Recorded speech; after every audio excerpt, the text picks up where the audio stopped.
નમસ્કાર, સ્વાગત છે તમારું અમારી ચેનલ ખ્યાના સ્ટોરી બુક પર। જો તમારા ઘરમાં કુળદેવી માતાનો વાસ હશે તો આ વિડીયોમાં જણાવ્યા પ્રમાણેના તમને સંકેતો જોવા મળશે। આ સંકેતો સાવ સામાન્ય હોય છે, બસ આ સંકેતોને તમારે ધ્યાનથી જોવા પડે છે।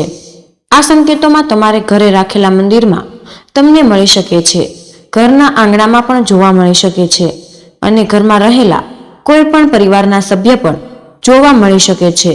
તો આ સંકેતોને તમે કઈ રીતે ઓળખી શકો છો તેની અમે તમને આ વિડીયોમાં વાત કરવા જઈ રહ્યા છીએ।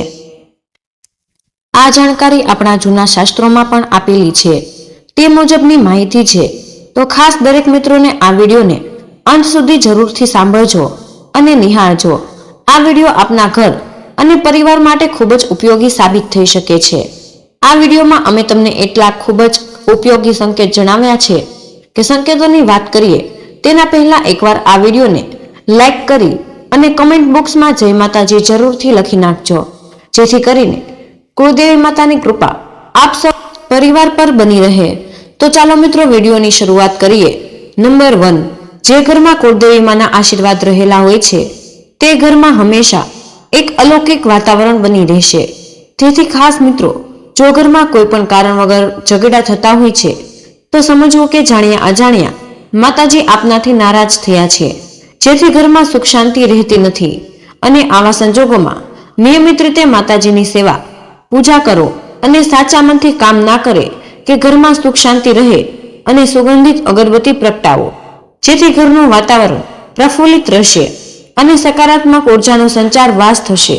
નંબર 2, કોઈ પણ એક નિયમિત સમયે જો તમારા ઘરના મુખ્ય દ્વાર પર કોઈ પણ મૂંગું જનાવર આવીને ઊભું રહે છે, દાખલા તરીકે ગાય કે કૂતરું વગેરે, તો સમજવું કે તમારા ઘર ઉપર સકારાત્મક શક્તિનો વાસ રહેલો છે અને હંમેશા આ પ્રકારના જનાવરમાં સકારાત્મક ઉર્જા હોય છે અને ત્યાં આકર્ષિત થતા હોય છે, નકારાત્મક ઉર્જાથી દૂર રહેતા હોય છે।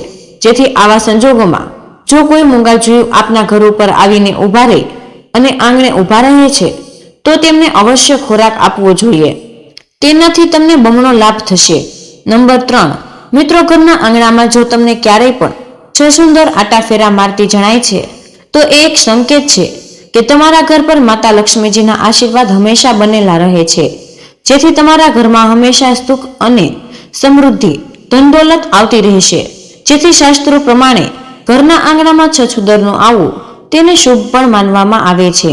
નંબર 4, જો મિત્રો તમારા ઘરમાં કોઈ પણ વૃદ્ધ લોકો છે અને તે નિયમિત રીતે ભગવાન કે માતાજીની સેવા પૂજા અર્ચના કરે છે, નિયમિત દીવો અને અગરબત્તી કરે છે, તો આ એક ખૂબ જ સારા સંકેતો કહેવાય છે અને તમારા ઘર માટે કે તમારા ઘરમાં અપાર માત્રામાં સકારાત્મક ઉર્જા રહેલી છે એને માતાજીના પણ આશીર્વાદ રહેલા છે।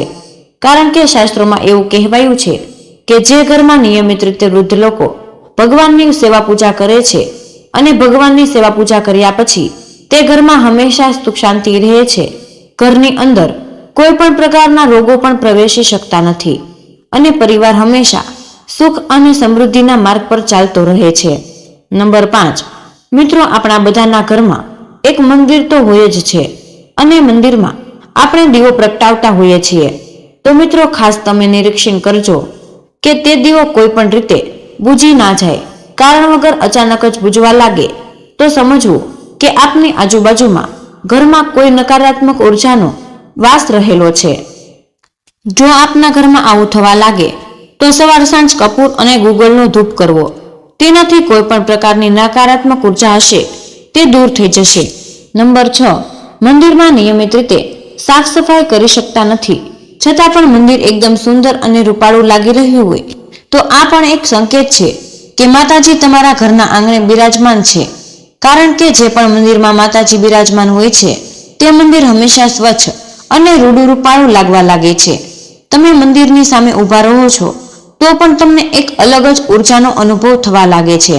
નંબર 7, શાસ્ત્રોમાં એવા પણ ઉલ્લેખ કરવામાં આવ્યા છે કે જ્યારે પણ તમે મંદિરમાં દીવાની જ્યોત પ્રગટાવો છો ત્યારે જુઓ તે જ્યોત એકદમ સીધી અને લાંબી જ્યોત બતાવી આવે છે તો તે એક સંકેત છે કે તમારી પ્રાર્થના સીધી કુળદેવી મા પાસે જઈ રહી છે। તો જ્યારે પણ તમે દીવો પ્રગટાવો તો આવું પણ એક નિરીક્ષણ તમે કરી શકો છો। નંબર 8, જે ઘરમાં માતાજીના સારા આશીર્વાદ બનેલા હોય છે તે ઘરની એક ખૂબ જ સારી બાબતો હોય છે કે તે ઘરના મંદિરમાં દીવો ક્યારેય પણ ચાલુ આરતી અથવા તો પૂજામાં બુજાઈ જતો નથી. તો મિત્રો, જ્યારે પણ તમે ઘરમાં રહેલા મંદિરમાં દીવો કરો છો અને દીવો જો અધવચ્ચે જ કોઈ કારણસર બુજાઈ જાય છે તો સમજી જવું જોઈએ કે માતાજી તમારાથી નારાજ થઈ ગયા છે. અને તેનાથી વિપરીત જ્યારે પણ તમે મંદિરમાં દીવો પ્રગટાવો છો અને જો મર્યાદ ચિહ્નોતર દીવો સંપૂર્ણ રીતે પૂજાના અંત સુધી ચાલ્યા કરે છે તો સમજી જવું જોઈએ કે તે ઘરમાં માતાજીના સારા આશીર્વાદ બનેલા હોય. નંબર 9, જ્યારે પણ તમે બંને હાથ જોડીને તમારા મંદિરમાં કોઈ પણ કામના કરો છો અને તમારી જે કામના થોડા જ દિવસોની અંદર સફળ થાય છે તો આ એક ચોક્કસ સંકેત છે કે માતાજી સાક્ષાત તમારા મંદિર પર બિરાજમાન રહે છે. અને આવા સંજોગો સાચા મનથી નિયમિત રીતે માતાજીની સેવા પૂજા કરવી જોઈએ, જેથી માતાજી તમારી ઉપર કૃપા વરસાવતા રહે. નંબર 10, મિત્રો, આપના ઘરમાં રાખેલા માતાજીના તસવીર સામે બંને હાથ જોડીને જોઈ શકો છો. જો તે તસવીરમાં એક અલગ જ ઉર્જાનો તમને અનુભવ થવા લાગે છે અને તમને અનુભવ અંદરથી થઈ રહ્યો હોય અથવા તો માતાજીનો ચહેરો હસતો હોય તેવું તમને જણાઈ આવે તો માતાજીની કૃપા આપના પર બનેલી હોય. આવા સંજોગોમાં આ વાત સાચી માનવામાં પણ આવે છે. ફક્ત આપના મનમાં રાખશો અને કોઈને પણ કહેશો નહીં અને સાચા મનથી કહેશો નહીં અને સાચા મનથી માતાજીનો આભાર વ્યક્ત કરજો. મિત્રો, જો તમારા મનમાં કોઈ પણ પ્રશ્ન હોય તો કોમેન્ટમાં જણાવી શકો છો અને તેનો જવાબ તમને જરૂર મળશે. તો મિત્રો, આ ખૂબ જ મહત્વપૂર્ણ માહિતી છે અને કમેન્ટ બોક્સમાં જય શ્રી કૃષ્ણ અવશ્ય લખી દેજો. તમને વિનંતી છે કે જો તમે હજુ સુધી વિડીયોને લાઈક ન કર્યો હોય તો વિડીયોને લાઈક કરીને ચેનલને સબસ્ક્રાઇબ જરૂર કરજો. જય શ્રી કૃષ્ણ. રાધે રાધે. ધન્યવાદ. વિડીયોને અંત સુધી જોવા બદલ તમારો ખૂબ ખૂબ આભાર.